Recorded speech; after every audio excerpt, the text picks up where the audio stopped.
ബുദ്ധിമുട്ടുമ്പോൾ പ്രശ്നത്തിൽപ്പെടുമ്പോൾ മുഖ്യമന്ത്രിയെ തള്ളി പറയുന്നു. അക്ഷരാർത്ഥത്തിൽ എന്താ ഇതിലുള്ളത്? പാർട്ടിയുടെ സംസ്ഥാന സെക്രട്ടറിയും LDF കൺവീനറും ഇന്ന് അക്ഷരാർത്ഥത്തിൽ നമ്മുടെ മുഖ്യമന്ത്രി പിണറായി വിജയനെ തള്ളി പറയുകയാണ് ഉണ്ടായത്. ഞങ്ങൾക്കറിയില്ല, പാർട്ടിക്ക് ഒരു ബന്ധവുമില്ല, ഇത് ഭരണകക്ഷിയാണ്. ഈ പാർട്ടിയുടെ ഭാഗമായ ആഭ്യന്തരമന്ത്രി കൂടി പോളിറ്റ് ബ്യൂറോ അംഗമായിരിക്കുന്ന ഒരു സംവിധാനമാണല്ലോ. ആ സംവിധാനത്തിലാണ് തീരുമാനമെടുത്തിരിക്കുന്നത്. 30 ദിവസത്തെ അന്വേഷണം കഴിയട്ടെ. നിങ്ങൾക്കെതിരെ ഇത്ര ധൃതി ജ്യോതികുമാർ ചാമക്കാല? 30 ദിവസം കഴിഞ്ഞ് റിപ്പോർട്ട് വരുമ്പോൾ ക്രമസമാധാനത്തിന്റെ ചുമതലയിൽ അജിത് കുമാർ ഉണ്ടാവില്ല എന്ന് പാർട്ടി ഉറപ്പുണ്ടെന്നേ. ഇവിടെ നോക്കൂ, ഇവിടെ 30 ദിവസം കഴിഞ്ഞുള്ള റിപ്പോർട്ട് എന്തിനെ സംബന്ധിച്ച PV അൻവർ പറഞ്ഞിട്ടുള്ള ആരോപണവുമായി ബന്ധപ്പെട്ട്, അല്ലെങ്കിൽ അതിൻ്റെ കൂടി ഇത് അന്വേഷിക്കുന്നിരിക്കട്ടെ. നമ്മുടെ മുമ്പിലുള്ള ചോദ്യം, 1 വർഷം കഴിഞ്ഞിരിക്കുന്നു അല്ലേ? 2023 മെയ് മാസം 22-ാം തീയതി 23-ാം തീയതി നടത്തിയിട്ടുള്ള കൂടിക്കാഴ്ചയെ സംബന്ധിച്ച് ഈ പൊതുസമൂഹത്തിൽ നിന്ന് ക്രമസമാധാന ചുമതല എന്തിനാണ് അദ്ദേഹം ഒളിച്ചു പോയതെന്നേ? എന്തിനാ അദ്ദേഹം ഒളിച്ചു പോയത്?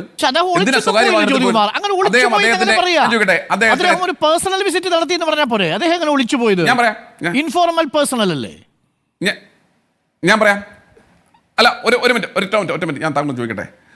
ശ്രീ അരുൺകുമാർ, താങ്കൾ എറണാകുളത്ത് ഒരു പുതിയ വീട് വെച്ചു. താങ്കൾ അദ്ദേഹത്തിനെ ആ വീടിൻ്റെ പുരവാസ്തു ബലിക്ക് താങ്കൾ അദ്ദേഹത്തെ ക്ഷണിക്കുന്നു. അദ്ദേഹം സ്വാഭാവികമായിട്ടും വരും. അത് സ്വകാര്യ സന്ദർശനമാണ്. അദ്ദേഹം അങ്ങനെ വരുമ്പോഴും അദ്ദേഹത്തിൻ്റെ ഔദ്യോഗിക വാഹനം ഉപയോഗിക്കുന്നത്. അദ്ദേഹം എറണാകുളത്ത് ഏതെങ്കിലും ഗസ്റ്റ് ഹൗസിൽ താമസിച്ച് സ്വകാര്യ വാഹനത്തിൽ വരുമോ? നോക്കൂ, അങ്ങനെ വരേണ്ടതുണ്ടോ? ഒരു സിവിൽ സർവീസ് ഉദ്യോഗസ്ഥന് അദ്ദേഹത്തിന്റെ ഔദ്യോഗിക വാഹനം ഇട്ട് പോകാൻ കഴിയുന്ന ഒരു സ്ഥലമല്ലെന്ന് അദ്ദേഹത്തിന് തോന്നിയിട്ടുണ്ടാവും. അദ്ദേഹം സ്വകാര്യ സന്ദർശനത്തിൽ സുഹൃത്തുമൊത്ത് പോയി.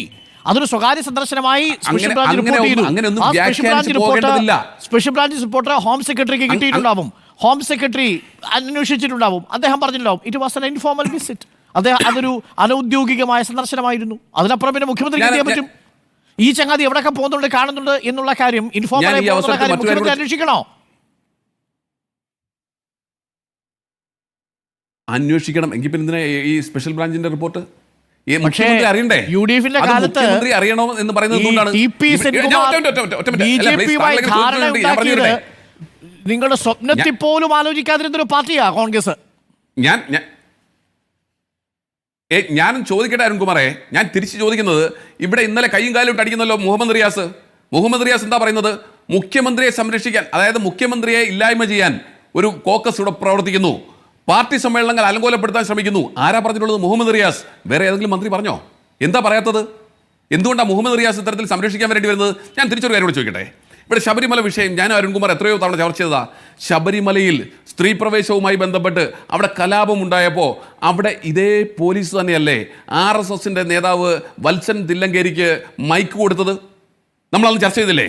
അന്ന് ഏത് പോലീസ് ഉദ്യോഗസ്ഥനായിരുന്നു? അന്നും ഇതേ MR അജിത് കുമാർ അല്ലേ? എങ്ങനെ കൊടുത്തു? അപ്പോൾ ഇതൊക്കെ കൂട്ടി വായിക്കണ്ടേ? പ്രധാനപ്പെട്ട നിരീക്ഷണമാണ്.